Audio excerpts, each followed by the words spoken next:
दोस्तों नमस्कार। केंद्र की मोदी सरकार भले ही रोजगार मुहैया कराने का दम भरती हो, लेकिन जमीनी हकीकत यही है कि अधिकांश युवा बेरोजगारी के कारण भूखे पेट सोने पर मजबूर है।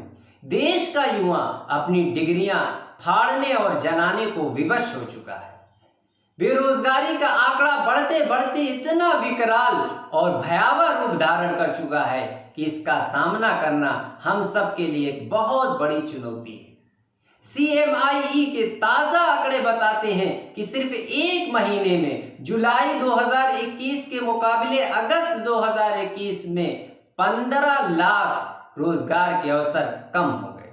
बेरोजगारी की दर 6.96% से बढ़कर 8.32% पर पहुंच गई है। रिपोर्ट यह बताती है कि शहरी बेरोजगारी जो जुलाई में 8.30% थी, वो अगस्त में 9.78% पर पहुंच गई।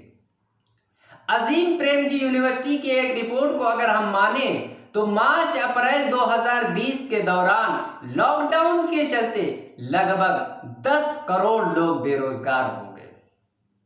जून 2020 तक अधिकतर वर्कर मजदूर काम पर लौटे, लेकिन 2020 के एंड तक जाते जाते 1.5 करोड़ लोगों को फिर भी कोई काम नहीं मिला।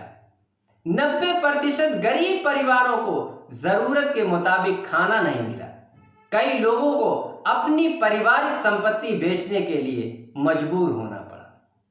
रिपोर्ट के अनुसार लगभग 23 करोड़ गरीब मजदूर जिनकी कमाई 375 रुपए न्यूनतम मजदूरी स्तर से भी नीचे चली गई।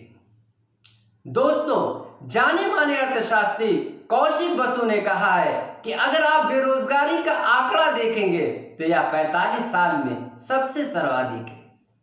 पिछले 45 वर्षों में कभी भी इतना अधिक नहीं रहा जिसमें शिक्षित और युवा बेरोजगारी का भी ग्राफ बढ़ा हुआ है।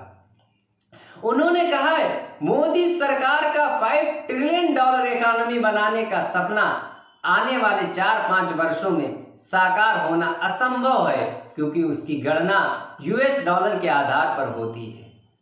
दोस्तों, भारत एक युवा देश है। 65% आबादी इस देश की युवा है, जिसमें 30% लोग बेरोजगार हैं। मोदी सरकार ने प्रतिवर्ष 2 करोड़ रोजगार देने का वादा किया था, लेकिन सरकार युवाओं को रोजगार देने के बजाय उनको धर्म के आधार पर बांटने में लगी हुई है। केंद्र सरकार के विभिन्न विभागों के लाखों पद अभी भी खाली है। ग्रुप ए के लिए 20,000, ग्रुप बी के लिए 90,000, जबकि ग्रुप सी में 5,75,000 पद खाली है। पूरे भारत में पुलिस के 5,30,000 और केंद्रीय बल के 1,27,000 पद अभी भी खाली है, जिसको भरने में सरकार की कोई दिलचस्पी नहीं। दोस्तों, मोदी सरकार ने भारतीय अर्थव्यवस्था का बेड़ा गर्क कर दिया। बिना सोचे समझे लागू की गई नोटबंदी और आनन फानन में लाई गई GST के कारण छोटे कारोबारी तबाह हो गए, करोड़ों लोग बेरोजगार हो गए, 97% परिवार की कमाई घट गई।